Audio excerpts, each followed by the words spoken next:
Greetings mga migs, welcome back sa Buhay na Salita TV. So meron akong i-introduce sa inyo ang tinatawag nila na iron leklay. So ito po siya. Wala pa akong stock nito. Ito pinadala sa akin is sample pa lang.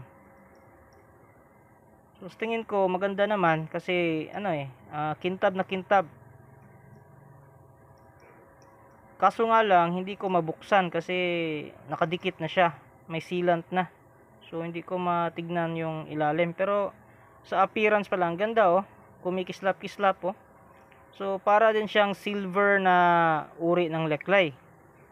So para sa akin ang natural na ability nito ay syempre money magnet kasi silver eh. Tapos kumikintab din siya, nagre-reflect. So much probably kung mga sidekick practitioner ang tatanungin ninyo, ito ay may sumbalik kasi mirrorize eh. Ganito yung hitsura niya pag wala siya sa loob ng pendant. Yan po, hindi po uniform yung appearance. So merong maninipis, merong matataba. So hindi po siya consistent kasi hindi naman ito machine made. So ang nagluto dito yung mga monk talaga kasi during the pagluto nila, paghulma nila, so may mga dasal yon. Mula pag dikdik pa lang mula sa bato hanggang sa makuha itong metallic part. So meron na yung inuusal silang mantra. So hindi lang monk, pati mga shaman din na mga marunong sa, kung sa kanila yan black magic eh. Para sa atin yan kaliwa. Maraming term.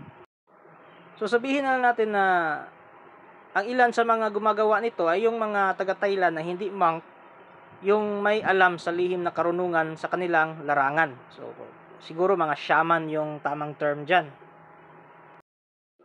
Dito sa ganitong klase ng bato, so dito siya nagmula, dito siya kinuha. So most probably sa cave pa rin kasi yan yung ritual nila eh. So yung ritual talaga nila sa cave, sa mga kuweba, kasi paniniwala nila ay ilalim ng lupa na rin yung kuweba. Kasi ang leklay po ay steel eel o bakal na kasili yan sa Bisaya. Hindi ko alam kung ano yung Tagalog ng kasili o yung eel. So yan yung paniniwala nila. So tumatagos daw ito sa mga butas ng kuweba, mga lupa. Tapos nabubuo sa mga bato. Pero yan ay mitolohiya lamang.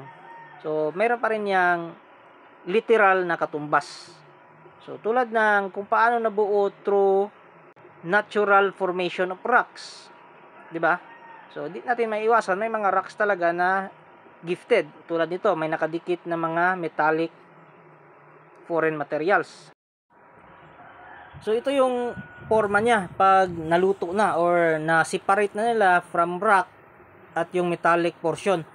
So mga migs, kaklaruhin ko lang itong mga picture na nandito, sample lang ito hindi ito sa akin, hindi ito yung darating na stocks. So naghanap lang ako sa Google na pwede nating gawing sample para mas lalong maintindihan nyo yung explanation.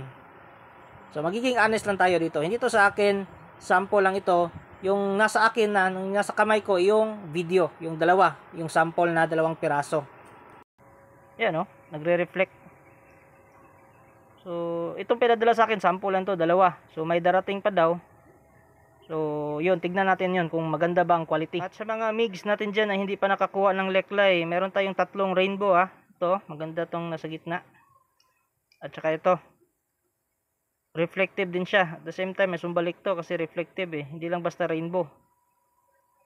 Klarong-klaro yung red pang-akit ng tao. So, maganda to. Magandang quality. At hindi rin siya ganong kalakihan. So, kahit babae magpintas nito, ayos lang. Tsaka ito, maganda din to na rainbow. Yan. Wala lang takip kasi lumalagpas na yung stone niya. Sayang din naman pag kinat yan. So, maganda ito for collection. Dagdag sa collection. Yan. Ganda na pagka rainbow nito pag sa personal. Hindi lang masyadong klaro sa cellphone ko. At aside dun sa rainbow, meron tayong neon color na multicolor. So majority niya is red, pang-akit. Tapos reflective din siya, so nagsusumbalik. Sa likod, ang ganda ng kulay may blue for spiritual healing. Yan.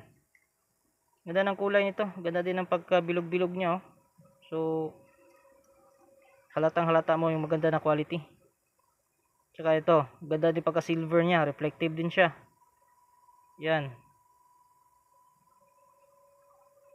Black yung base niya, grounding. At saka sa likod, oh, ang ganda, oh. So, authentic stone talaga. Appearance pa lang, makikita nyo na stone talaga siya. Hindi siya welding debris na ginagamit ng iba, yung mga mandaraya dyan. Gumagamit ng welding debris, masama yun. Ito, ang ganda. Actually, hindi ko alam kung tutuloy pa ba yung nagpa-reserve nito dati. Hindi ko na post uli kasi may nagpa-reserve. Tapos ngayon, hindi na nagparamdam. So, ayan, post ko na lang uli. Yan, purple, oh. So, sa mga sa intuition, nag-enhance ng intuition dyan. So, para ito sa third eye chakra. Ganda nito. Very rare ito eh. Pag ganitong quality, very rare talaga. Hindi mo ito mahanap kahit saan. Walang kapareha yung leklay. Bawat leklay, unique.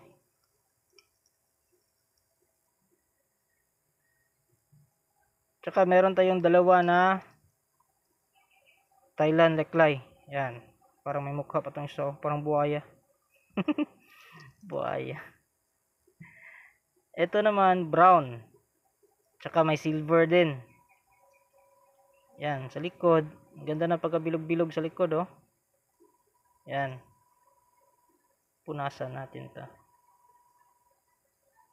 Yan, ganda ng quality nito, dalawa. Thailand, dalawa. Tsaka meron pa pala tayong isang piraso na lang natira na king leklay. Yan, ito yung isa. Kasi yung isa nito, kinuha nung taga Cebu. Yung kaibigan natin na si Mark. Hindi natin isabihin yung buong pangalan. Para sikreto. Kasi siya yung nakausap ko din yung video natin about sa Sator na kaliwa. Ayan. Bro, maraming salamat sa iyo, bro. Mark. Tawag natin dyan. Shoutout pala. Shoutout sa iyo. Maraming salamat sa pagkuha. At sa mahilig naman sa negosyo at sa gambling, so meron tayong Aikai. At hindi lang sa gambling at saka sa negosyo nagagamit itong amulet ni Aikai. Kasi si Aikai po isang deity. So pwede ka mag-wish dito basta mga mabubuting bagay. Alam nyo, si Aikai ay isa ring kumantong. Ang kaibahan lang ni Aikai is considered as deity na eh. Mataas na level na siya. At saka hindi siya tulad ng ibang kumantong na pwede mong utusan na gumawa ng masama. Kasi si Aikai, mataas na yung level of frequency niya. So, hindi na siya nag-entertain ng mga taong may masasamang motibo. Ikaw pa yung paparusahan niya pag masama yung wish mo sa kanya.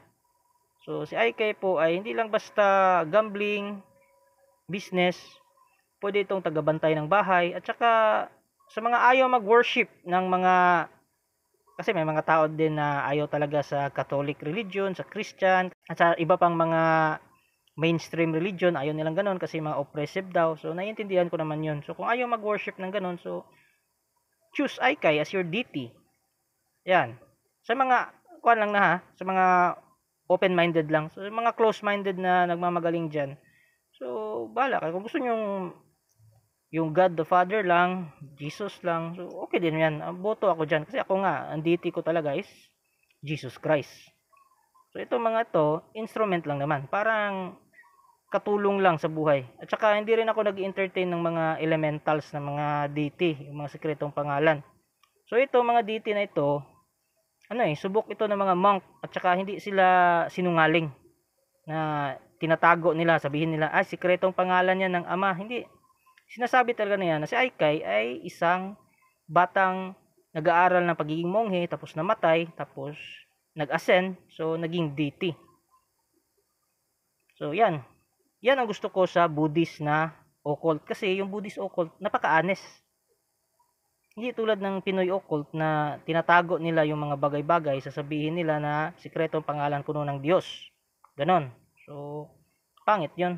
Hindi honest. Hindi ko rin naman sinasabi na wag niyong tangkilikin ng Pinoy occult kasi sariling atin yan eh. Pero, maging honest lang sana at saka maging open na sasabihin talaga na, ayan, mag-ingat kayo dyan kasi hindi yan deity o hindi yan God the Father, so ibang entity yan. So, at least tayo, alam natin yung pinapasukan natin at may idea na tayo kung paano natin yan lusutan in the future just in case na magkaipitan na. So ganyan yung point ko. Yung iba kasi nagagalit kaagad ang bababaw ng utak ang bababaw ng pagkakaintindi. So yan mga migs, message lang kayo. Yan, ito yung mga bago natin. So may parating pa ito na marami. So titignan ko pa yung marami kung maganda. Actually, hindi naman sa akin talaga to. May financer tayo dyan. So siya yung nagkukumpra or nag-wholesale. Tapos ako lang yung taga-benta online. Yan. Ito, maalog-alog pa oh. Maganda to. Isa dito, parang masyadong masikip. Pero malaki siya. Kaya masikip. So, mas gusto ko to kasi parang yung formation niya oh. Yan. So mga migs, message na kayo kung nagustuhan nyo ang mga post natin ngayon at mga amulets natin ngayon. Thank you sa pagpanood.